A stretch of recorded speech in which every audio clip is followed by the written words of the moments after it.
आज बड़ी सौभाग्य बा, जवाहर स्टूडियो रसड़ा बागी बलिया। आज हमारे बड़े भाई डायरेक्टर भी हैं और मालिक भी हैं। प्रमाणीय आप कमलेश यादव जी, जिनके देख रेख में आज हम वीर रस के बिरहा के प्रस्तुति करे जातनी।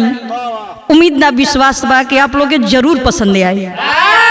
जैसे हर बार कविता कृष्ण मूर्ति की आप लोग प्यार दुलार देनी, वैसे उम्मीद बा कि इनकी पारी हमारी विश्वास हमारी उम्मीद पर आप लोग खर उतर बा।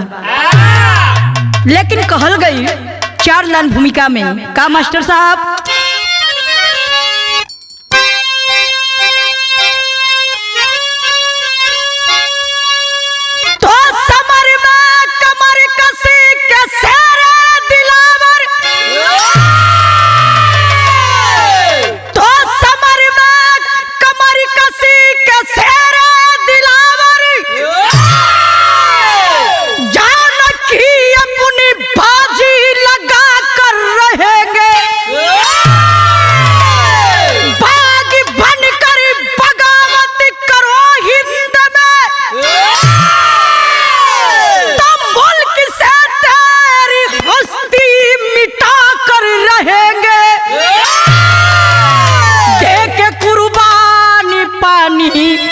तनिके बचा ले शान भारत का झंडा उड़ा कर रहेंगे। तेरी औकात का था लग जाएगा, हस्ती ठाकुरी कभी को दिखा कर रहेंगे।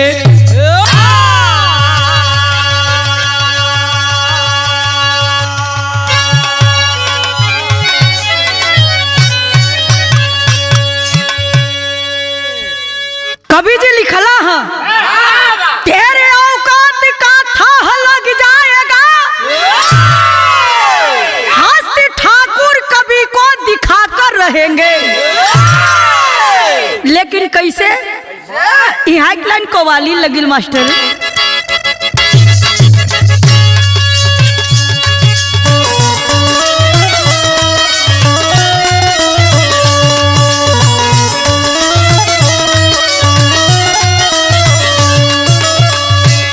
ख्वाजा ने जिसे चाहा, ख्वाजा ने जिसे चाहा दीवाना बना डाला। ख्वाजा ने जिसे चाहा,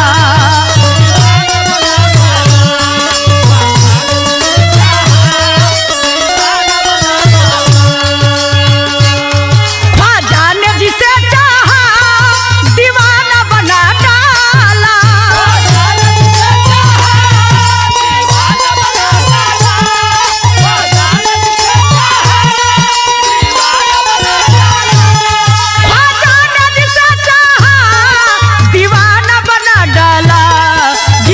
पे नजर डाली, जिस पे नजर डाली मस्ताना बना डाला। जिस पे नजर डाली मस्ताना बना डाला।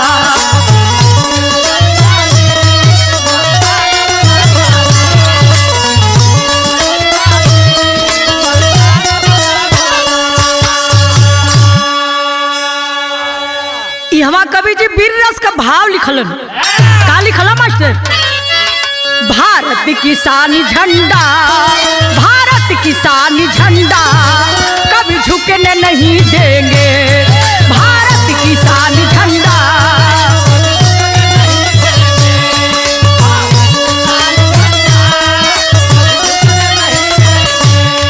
भारत किसान झंडा कभी झुकने नहीं देंगे।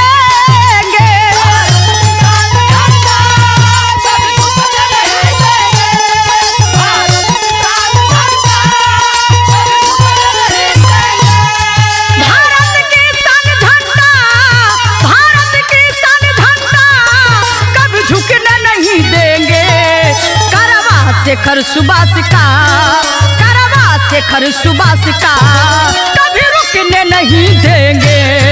करवा शेखर सुभाष का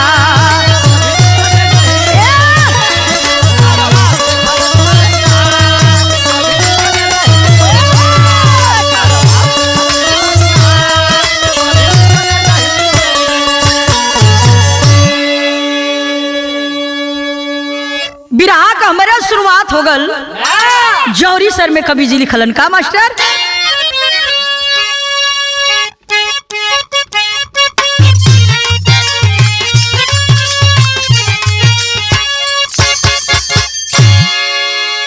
भारत भूमि है पावनी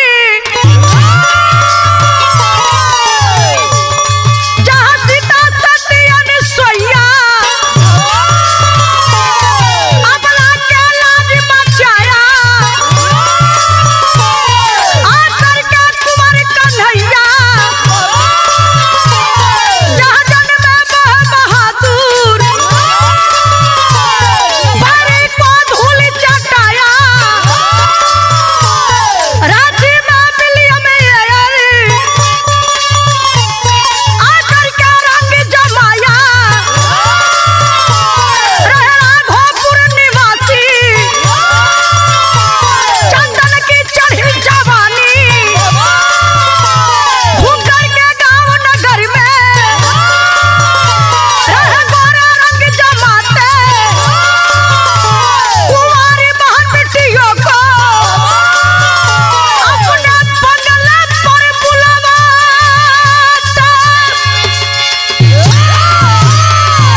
अरे जिया लाल, भारत बहादुर शेर हुआ।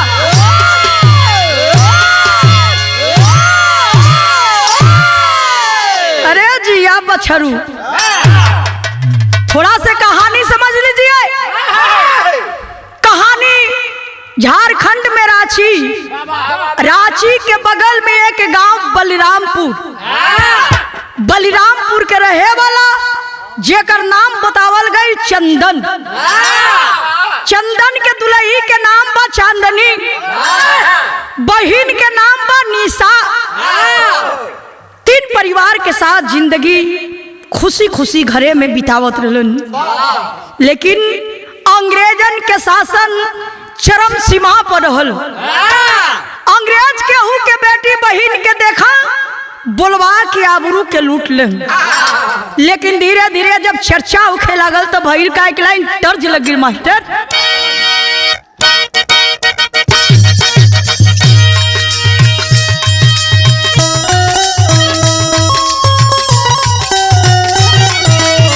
ये गीत के लाइन बा, कौनो लड़की अपनी प्रेमी के धोखा दे दिलस, बहुत एकदम लाचार होके आसे कहता कि हमरा ले ढेर बढ़िया बढ़िया तोके मिल जाई हाँ, रुपया वाला मिल जाई हाँ, लेकिन हमारा ऐसा प्यार करे वाला ना मिली हन। उ कहता का मास्टर, अरे लाखों है दीवाने तेरे, लाखों है दीवाने।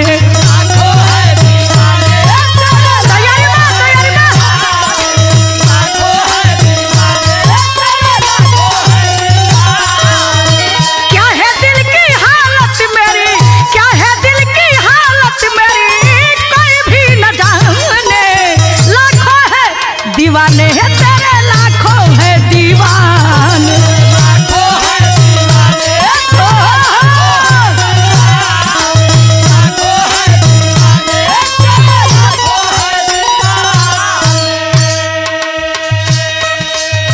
लेकिन आज ऐलान कैल का कैलन ह, अरे सुनो हिंदुस्तानी मेरे, सुनो हिंदुस्तानी।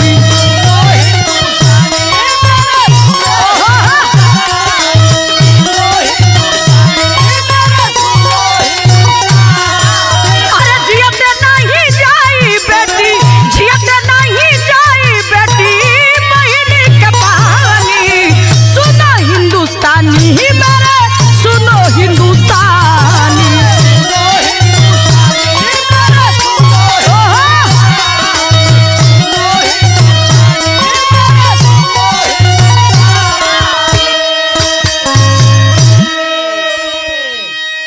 भैया चंदन ऐलान करे लगलन, अंग्रेजन के बहिन बिटियन के इज्जत हमहन के बहिन बिटियन के इज्जत माटी हो, बर्दाश्त न होई। एकरा खातिर भले मरे के पड़ी, गोली खाए के पड़ी, लेकिन आवाज उठावे के पड़ी। लगलन चारी ओर घूम घूम के भाई सबके जगावे लगलन। आज जब जगावे लगलन भैया चंदन एक बात कहलन, का कहलन, या तर्ज बदल गिल मास्टर।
अंग्रेज घबरा गए कि अरे बाप रे बाप, अकेले एक जवान इतना बड़ा ऐलान कर दिया।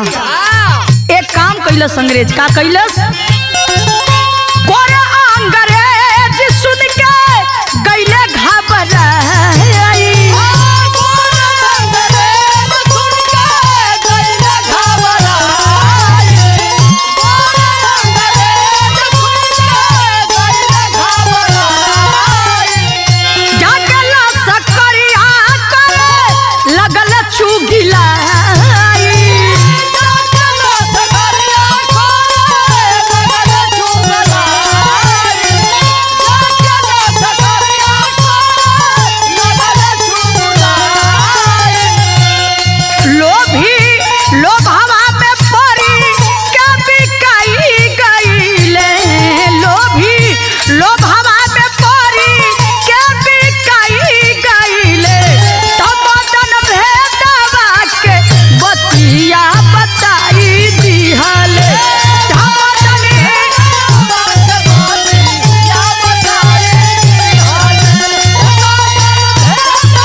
घरवा से चंदन फरार हो गईले। घरवा से चंदन फरार हो गईले। घरवा से चंदन फरार हो गईले। निशा बहिन के जबरी उठाई लिहले। निशा बहिन के जबरी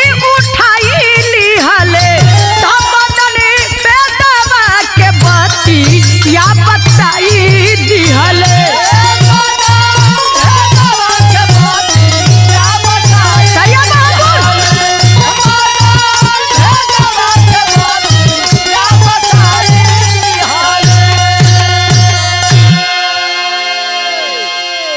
ऐलान करते हैं अंग्रेज अपना राजनीति करना शुरू कर दिया। ऐलान कर दिया कि जो चंदन के पता बताएगा उसको मैं मुंह मंगा इनाम दूंगा। उसी गांव के रहने वाला एक मदन नाम के व्यक्ति पैसे के लालच में आकर के और जा कर के अंग्रेज से बताया कि साहब गांव के बाहर में ही उसका घर है और उसकी एक बहुत खूबसूरत बहन है। सुंदर के बहिन बिया, ओकर दुल्ही भी बिया।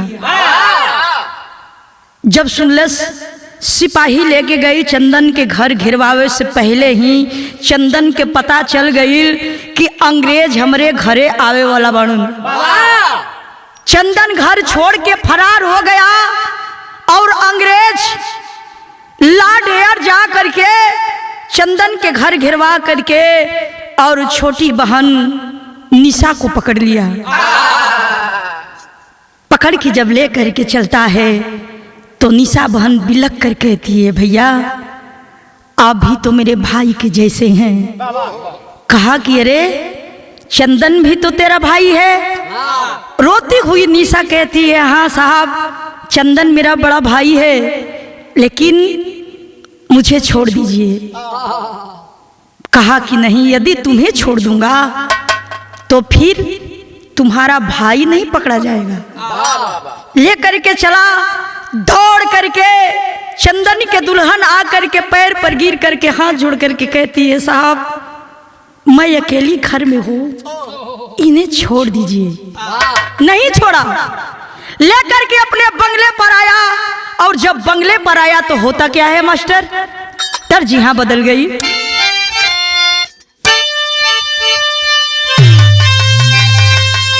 अरे बाहर लाल, ये तर्ज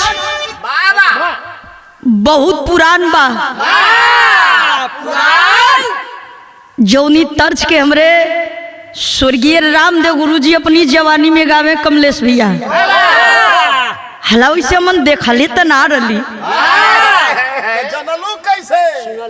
हमन का गुरुजी काशी गुरु जिंदा रहलन, उहे बतावा। ई गीत बहुत पुरान बा, जैसे आजकल बहुत नया नया गीत आ गल। एगो अभी अभी फिलहाल में गीत आइल बा, लइका तोहरे के पापा कहता। अब बतावा, अपना बाबू के बबुए ने के कह, दूसरे के बाबू कहत। वैसे उ जबनवो ही आ गइल बा। हाँ, बाबू आड़े हो गिलन आ दूसर सामने हो गिलन। ई बड़ी पुरान तर्ज बा। का तर्ज के लाइन बा मास्टर,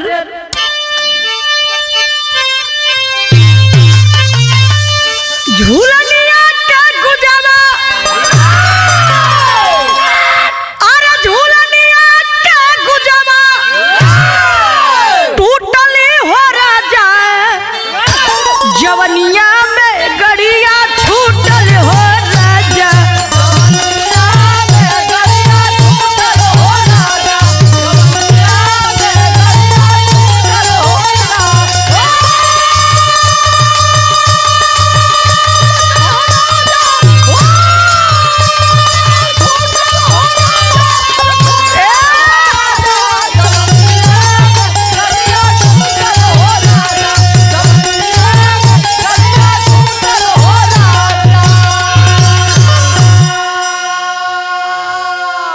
बहन को पकड़ के निशा बहन के लेके जब बंगला पर गई, ऐलान कह दिलस।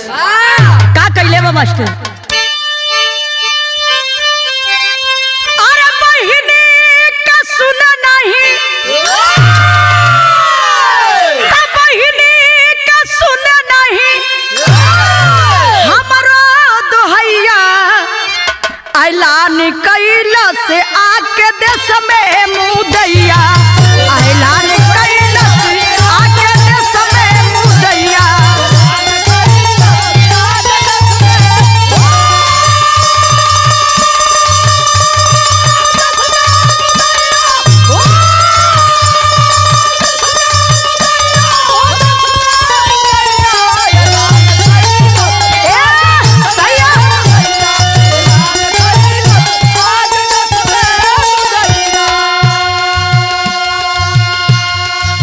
लादा ठेक्चर बाटे हमारो पहलवानमा,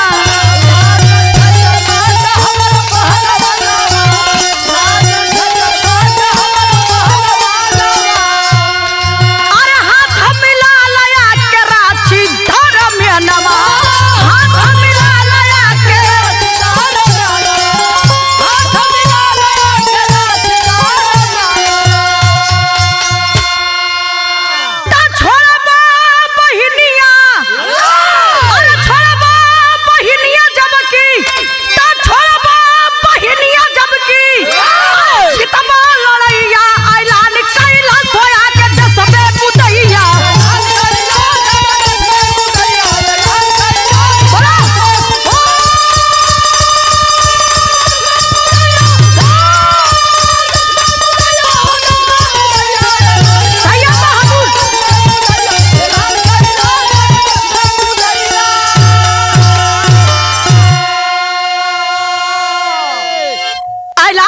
दिया, मेरे पास एक पहलवान है, अगर उस पहलवान को रांची के मैदान में अखाड़े पर जो पहलवान पटक देगा मैं निशा को छोड़ दूंगा। दोस्तों, बात के खबर जब भैया चंदन के लगल, भैया चंदन अखाड़े पर दो चार पहलवानन के संगे कुश्ती करत रहलन। सुनलन कि हमार बहन की अंग्रेज पकड़ के ले गई बा और ऐलान कर दिले बा, तो हमारा से बड़ पहलवान के बा। भैया चंदन लंगोटा जंघिया लियलन, आ पहुंच गई रांची अखाड़े पर। आज वहीं लंगोटा जंघिया कस के अखाड़ा पर गईलन बाबू, धोखा हो गई हो। जो मदन था जा करके धीरे से अंग्रेज ला ढेर के कान में कहा, साहब यही तो चंदन है, इतना अच्छा मौका अब आपको नहीं मिलेगा। कहा गया आज ना शुरू से ही गद्दारी चलल आवत है, और जब तक से ये गद्दार नहीं हम ई देश के कबो उत्थान ना होई। उस में देखे वो या खड़ा पर होत का बा भैया, यहाँ यहाँ तर्ज बदल गई।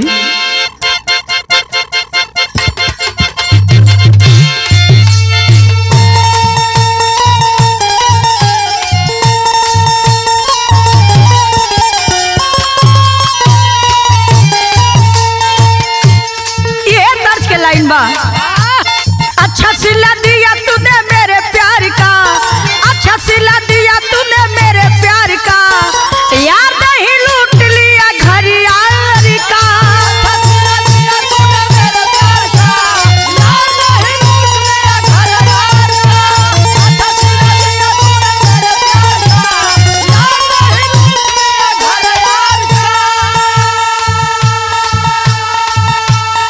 चंदन चला है जो से जान भर के, चंदन चला है जो से जान भर के, चला है अखाड़े बीच सीना तान के।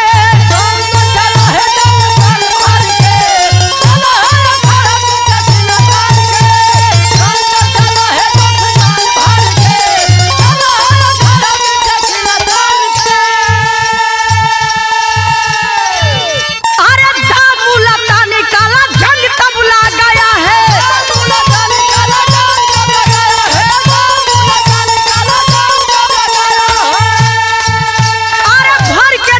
धोबिया पाट पर गिराया है।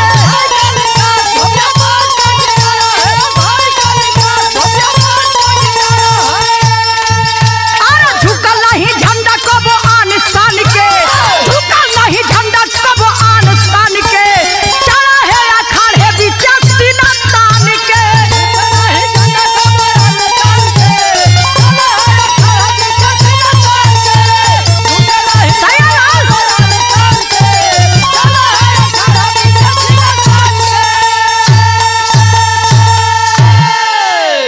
भैया चंदन अखाड़ा पर गईलन है, अंग्रेज के पहलवान लॉर्ड थेचर अखाड़ा पर खड़ा है। जाके भैया चंदन हाथ मिलवल है, कुश्ती होखे लगल। कुश्ती में मरलन अपन दाव, काला जंग, धोबिया पाट, तमाम दाव लगौलन। मरलन दाव वही अखाड़े पर अंग्रेज के पहलवान चीते गिर पड़ा।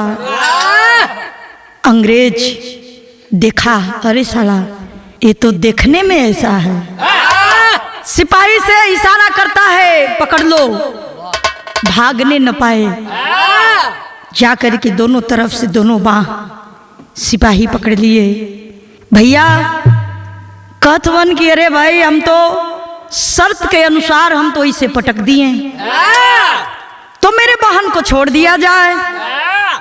कहा कि नहीं चंदन, यही तो मेरा राजनीति है, इसी राजनीति से तो मैं हिंदुस्तान में आया, नहीं तो मेरा कहाँ हिम्मत था कि मैं हिंदुस्तान में आता और हिंदुस्तान हमारा गुलाम हो जाता है। तेरे हिंदुस्तान के ही रहने वाले बड़े बड़े राजा महाराजा राजनीति किए और मेरे चंगुल में फंसते गए फंसते गए फंसते गए और इतना फंस गए कि आज मैं तेरे हिंदुस्तान में राज करता हूं और जो चाहता हूं वो करता हूं। चंदन अब तू कहाँ जाएगा? पकड़ के भैया चंदन के लेके जेल के अंदर बंद कर दिलन। जब बंद कर दिलन तो उसमें लिखे के पड़ल का मास्टर साहब यहाँ तर्ज बदल गई।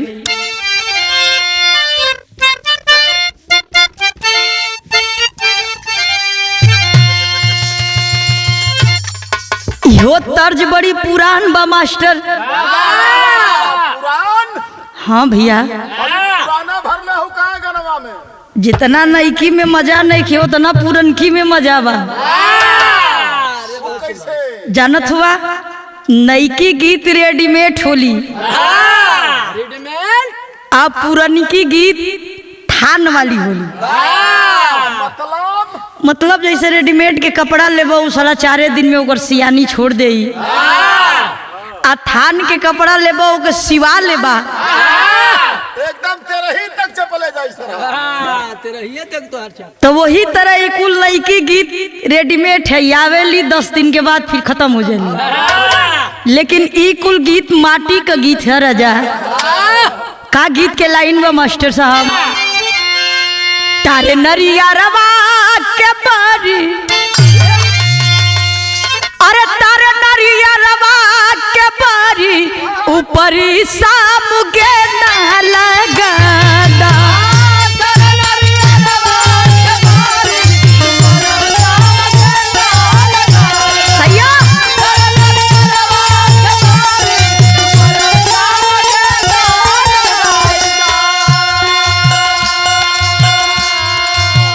आज रुपया पर ईमान के मदन बेच देल हो।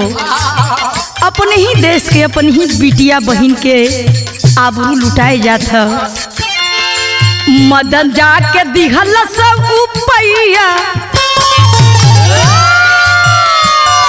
अरे मदन जाके दिहल सब रुपया, रुपया पर बेचल सही मनवा।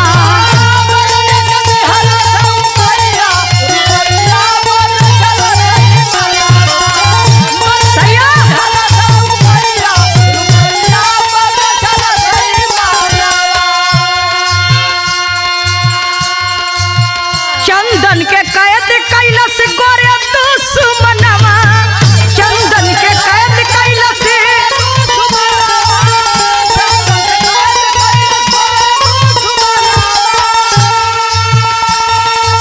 फांसी पर झूलाइब कई दिहलस ऐलनवा, फांसी पर झूलाइब कई।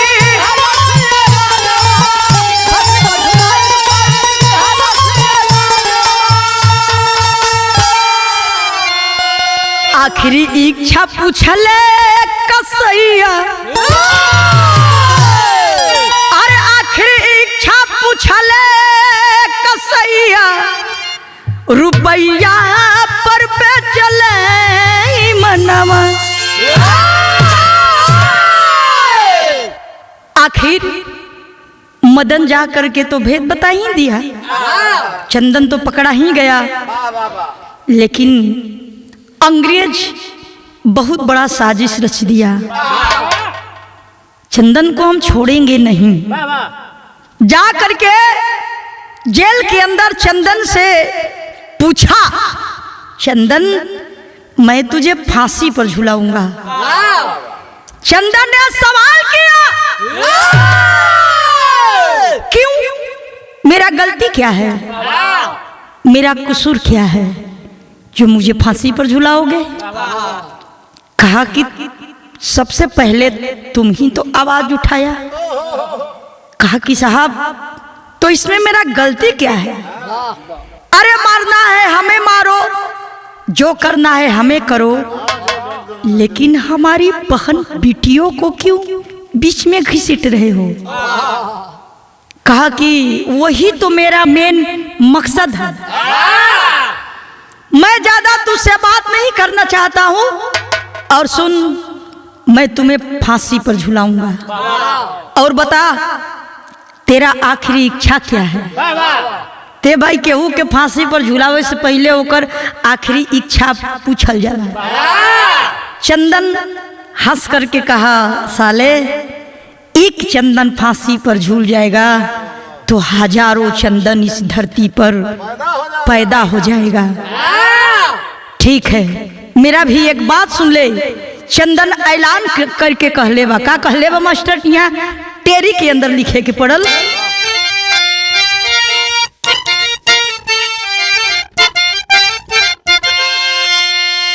अरे आजाद होई एक दिन देशवा,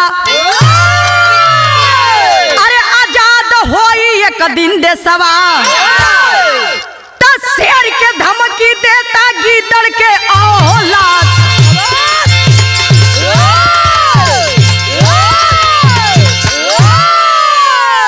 अबे साले डब्बे के दूध पीने वाले हमें धमकी देता है, तुझे फांसी पर झुलाएंगे। ठीक है, झुला देना। मेरा आखिरी इच्छा पूछ रहा है तो सुन, मेरा आखिरी इच्छा का कहला ना मास्टर? यहाँ प्योर बीर रस के भाव लग गई।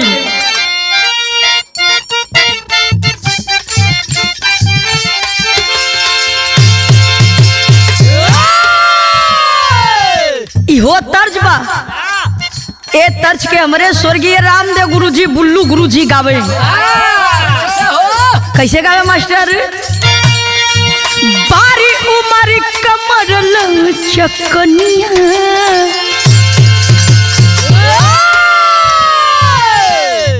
बारी उमर कमर लचकनिया, गोरिया खींचे निहुर के पनिया, गोरी के झूले झूलनिया ना।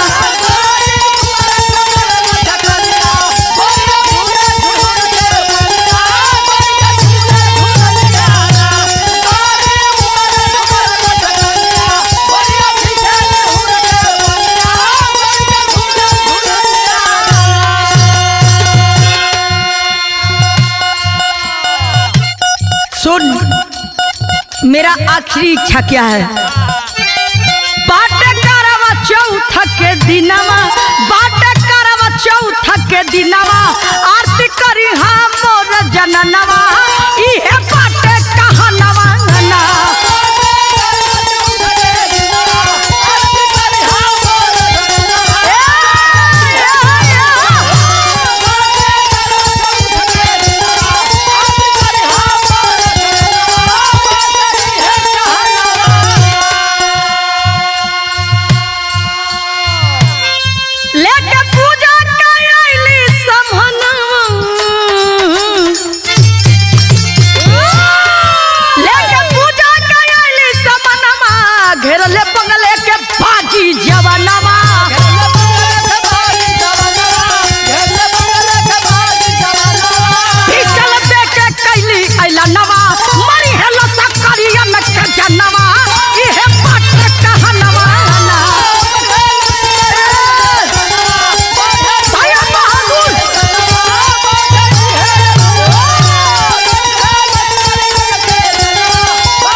चांदनी जो है, आज करवा चौथ का दिन है।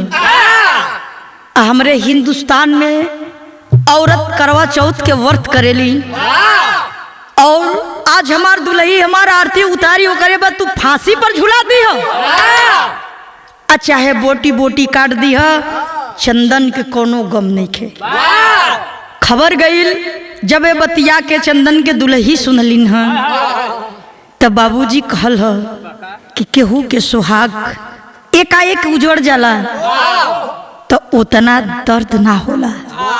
केहू के सुहाग अगर कोई कह के मारेला तो उसमें यह लागेला कि हे भगवान हमके मौत दे देता, वो कबूल बा, लेकिन विधवा ना बनोता। आँख से आंसू गिरत बा और निकल जाती है घर से सुबह के टाइम और उस घरे घरे जाके सबसे हाथ जोड़ के रोती है चांदनी।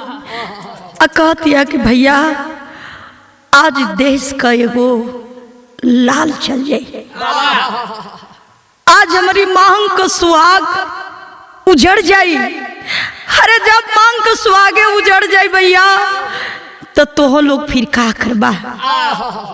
जब बात सुनन सारे लोग, नहीं बहन ऐसे कैसे हो सकता है। टोली बना करके चलते हैं जिसमें एक जवान था और कहा कि बहन चिंता मत कर, मैं उस गद्दार के पता जानता हूँ, वो कहाँ रहता है क्या करता है।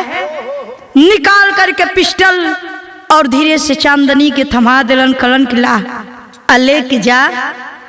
अगर असली ओरिजिनल मेहरारू होखबू तो उम्मीद बा कि अपनी पति से भेंट करते समय ई पिस्टल के थमा दियो। अब भैया चंदन तो जनते बड़ो कि कितना दिमाग वाला साथी हुआ।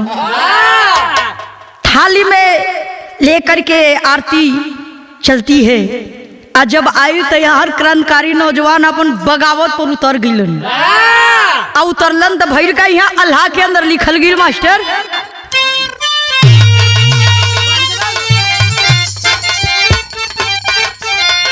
अरे मारे दल के निशानी जहानावा से बढ़ के देशवा के खातिर वीर होले कुर्बान।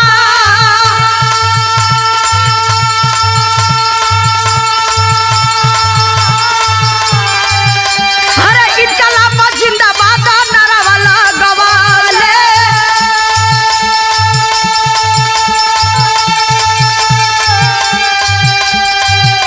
अरे पिस्टल उठा के मारे लगले जावा।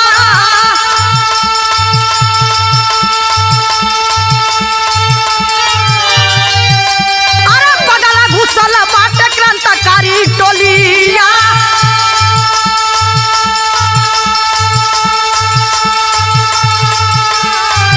अरे लाडहेर जाके छिपल बाटे हो दादा।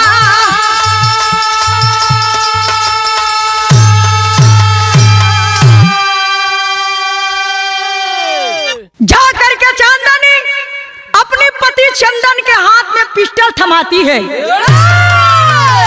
और क्रांतिकारी नौजवान जा करके बंगले को घेर लिए लाडहेर के और जाके पकड़ लिए।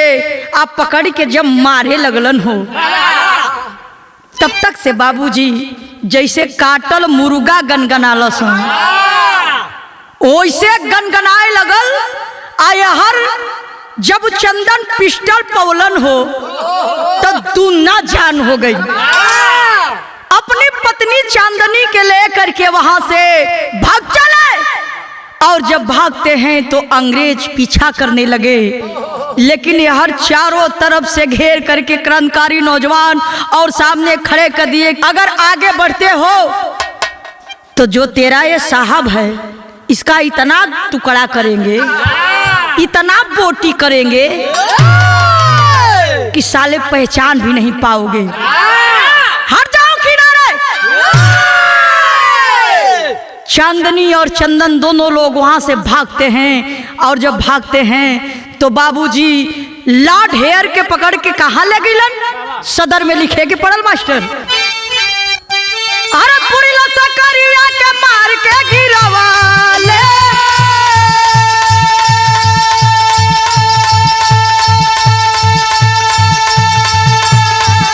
अरे पूरी लसकरिया के मार के गिरवाले।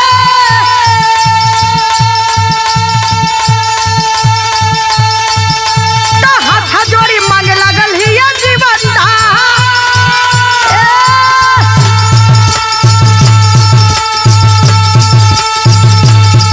अरे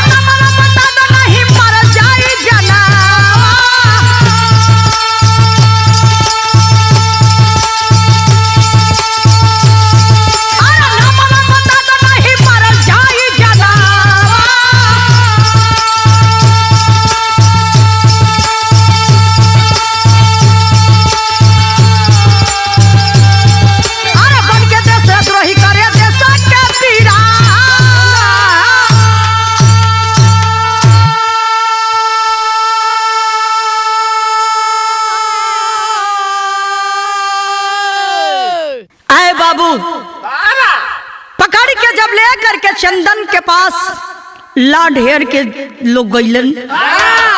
चंदन मुस्कुराते हुए कहा, साहब हमें इतना बता दीजिए कौन ऐसा गद्दार है जो आपसे मेरे बारे में बताया। अगर बता दोगे तो ठीक है, और नहीं बताते हो तो जान लो कि क्या होगा। देखो 5 गो समाज में तो केहू शेर बनेला, अकेले अगर कोई शेर बन के दिखा दे राजकुमार ओके मर जानल जाला। अच्छा मान लेनी हम अपने का 5 गो हमार समाज लोग बा, हम खूब टाइट बिरहा गाले आ कोई कह दे कि अकेले कविता तनी एगो धुन गा दो तो गावे आई भैया। उसी तरह लाड यार कांपे लागल।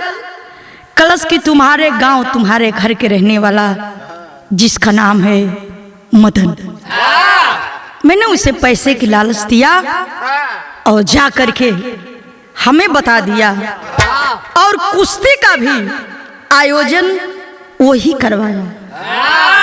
चंदन सुनी तो अबे करी, ऐसे कि ओकर बहिन धराइल बिया। चंदन कहा कि साहब मेरे बहन को बुलवाओ। आवाज दिया इसके बहन को लाया जाए। जब निशा बहनी अपनी भैया के लगे आयल, खड़ी होके झरझर झरझर रोवत हिया। आरो की यह सोचलस कि भैया अब लगता कि हमार आबरू चल जाई। नहीं रे पगली, एगो भाई के रहते बहन के आबरू तो ना जा सके। जब भाई जब ले जिंदा बा तब ले, यदि अगर मर गई तो कुछ हो जाई, हम तो देखे ना आई। मदन के पकड़ के चंदन बुलवाया। आज जब मदन आयल तो उस समय भैल का मास्टर साहब यहाँ खड़ी के अंदर लिखे के पड़ल।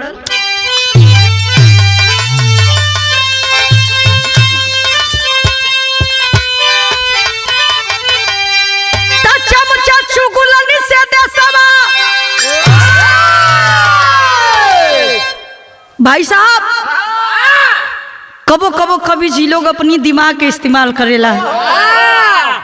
गौर करिहन आखिर एकरा में केतनी भाव छिपल बा। का भाव छिपल बा मास्टर? चमचा चुगलन से देसवा मोर, चमचा चुगलन से देसवा मोर, हर तबा हमी तबा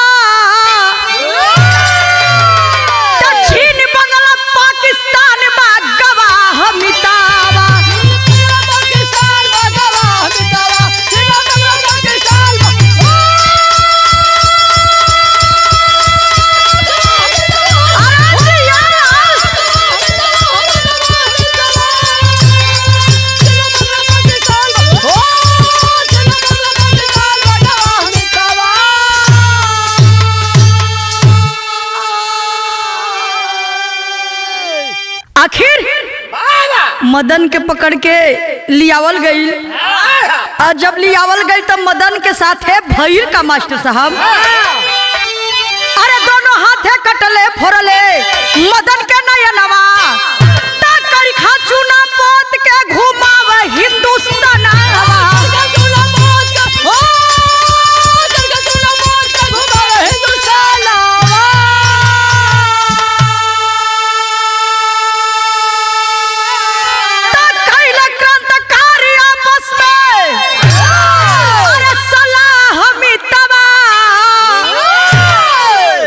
मदन के पकड़ के लिए और दोनों आंख के फोड़ दिलन, हाथ काट दिलन, मुहे में करीखा चूना पुतवा के पूरा गांव शहर घुमावल गईलन।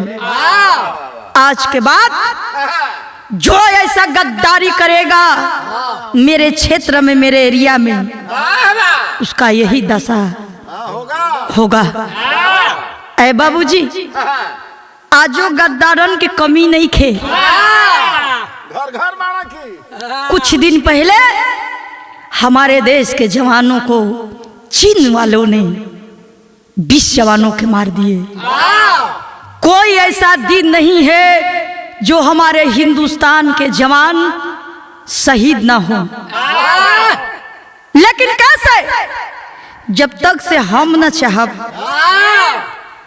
रमेश भैया, जब तक से तू ना चाहब, जब ले हम ना चाहब, तब ले केहू के माई के लाल नइखे कि कोई कोई के घर में जबरी घुस जाई। घर फूटेला तब्बे गंवार लूटेला।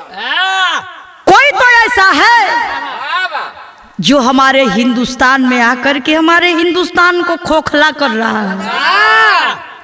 और हम आप यही सोच रहे हैं कि हमार भाई फौजी बन जाओ, हमार बेटा फौजी बन जाओ। लेकिन जानते हैं, कुछ लोग कहते हैं कि अरे गरीबा वालों अपनी बेटे को फौजी में क्यों भेजते हैं, क्योंकि वो शहीद हो जाएंगे तो 2-4-10 लाख रुपया मिल जाई तो हमारी जिंदगी बढ़िया से बीत जाई। ऐसे आज चुगलवन के इतिहास बा। चीन, पाकिस्तान, बांग्लादेश, ये सारे गद्दार गद्दारी करते हैं और गद्दारी के चलते ही हिंदुस्तान में घुसपैठिया आते हैं और अपना काम करते हैं और फिर वापस चले जाते हैं। यही से कहल गई, का कहल गई मास्टर साहब? सारा धौला कटले अंग रेजा के बिरनवा, अरे चौक चौराहे टंगले लिखी के बयाना।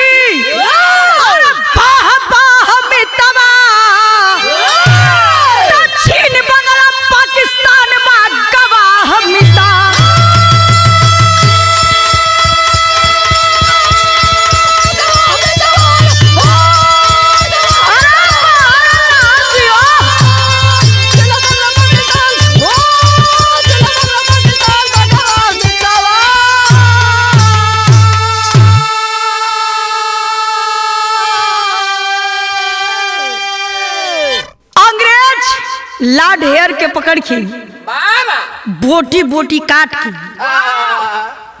कहीं ओकर मुड़ी टंगा गई, कहीं हाथ टंगा गई, कहीं गोड़ टंगा गई, आ लिख के टंगा गई कि साले अंग्रेज हिंदुस्तान छोड़ो और ना तुम लोगों को भी यही दशा किया जाएगा। तो ये भैया, यही से हम कहिला कि देश आजाद तो हो गई, लेकिन हमनी के पूर्ण रूपी से जौन आजादी मिले के चाहिए आज तक हमनी के आजादी ना मिलल। उम्मीद भी अब मत रखिए लोगन के अब आजादियों मिले वाला बा। उधर कोरोना का सुई लगा लगा मुआ देला सन। ऐसे कहल गई आखिरी लाइन में, का मास्टर? पत्तू 6 बर सुखनंदन के गूंज उठे ललकार, स्वर्ग में काशी बुलू सब कर कैले जय जयकार। अरे आजाद होई एक दिन देशवा, कविता कवि ठाकुर तब बोली है जिंदाबाद। आजाद होई एक दिन देशवा,